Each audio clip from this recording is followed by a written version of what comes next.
नमस्कार. मी डॉक्टर वर्षा लहाडे, जिल्हा शल्यचिकित्सक गडचिरोली.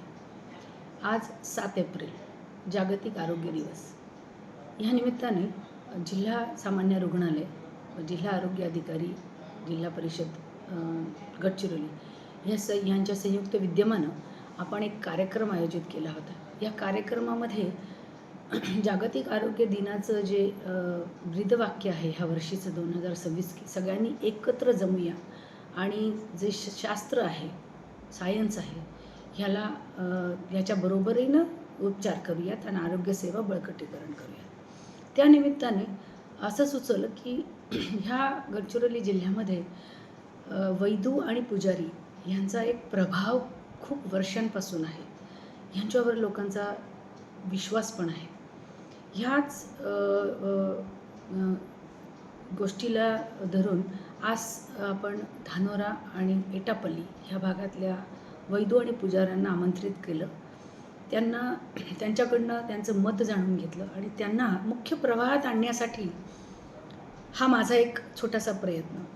कारण त्यांच्यावरती कुठलंही ॲलिगेशन न करता त्यांना मुख्य प्रवाहात जर आणलं तर ते कुठल्या आजाराची लक्षणं कशी आहेत आणि त्याच्यासाठी त्यांनी केव्हा संदर्भ सेवा द्यावी हे जरी त्यांना सांगितलं तरी त्यांच्याकडून आपल्याला योग्य उपचार रुग्णावर करता येतील.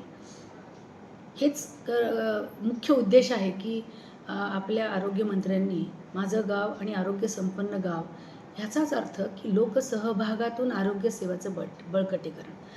म्हणून हा छोटासा प्रयत्न की हे वैदू आणि जे पुजारी आहेत यांना आपण मुख्य प्रवाहात आणून त्यांची मदत घेऊन आपण मातामृत्यू आणि बालमृत्यू जो आपण काही वर्षापासून झगडत असलेला एक विषय आहे तो कमी करण्यासाठी गडचिरोली जिल्ह्यामध्ये हा छोटासा प्रयास आहे. ह्यानिमित्त आज त्या सर्वांचा सत्कार करण्यात आला. त्याचबरोबर त्यांना चित्र रूपाने एक IEC मटेरियल देण्यात आलं. त्यांना सांगण्यात आलं की आजार काय, कसा ओळखावा आणि लवकरात लवकर कसं संदर्भित करण्यात यावं, जवळच्या डॉक्टरकडे, आशाकडे संदर्भित करावं, ह्या सगळ्या सूचना देण्यात आल्या. त्याचबरोबर त्यांचा यथोचित सत्कार करून त्यांना आपण पाठवण्यात आलेला आहे. आणि हा छोटासा प्रयास मला असं वाटतं की आरोग्यसेवा बळकटी करण्यामध्ये खूप उपयोगी ठरेल. धन्यवाद.